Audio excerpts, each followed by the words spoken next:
Hello ভাই সাহেব, hello. বলছি, ওই যে অনেকদিন পরে আসলাম, যে কিছু টাকা পয়সা তুলি।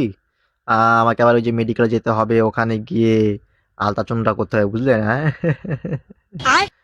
তেমন কিছু না গো, শরীরটা অনেক ম্যাশ ম্যাশ করছে, বুঝলাম না কি যেন হয়েছে। তাই ভাবলাম যে যাই হাসপাতালে গিয়ে শরীরটা একটু আলতা চুনু, না ওই যে চুনু পাউডার না কি বলে বা বুঝলি না, ওইটা করতে হবে। হ্যাঁ, ডাক্তার সাহেব বললো এটা কি আর অমান্য করা যায়? হ্যাঁ, চুনু পাউডার মাখিয়ে নিতে হবে না। আসলাম কিছু টাকা পয়সা তুলি। আঙ্কেল জি, একটু হেল্প করেন, হেল্প।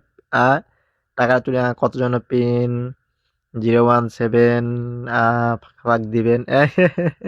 হ্যাঁ, পিন পিন নাম্বার গো, পিন, এত না অন্য কিছু ভেবো না। হ্যাঁ, টাকাটা তুলি। আবার উঠো না, তাড়াতাড়ি উঠো, টাকাটা তুলি নাকি? হ্যাঁ, দেখে আবার চুনু পাউডার মাখতে হবে। হ্যাঁ।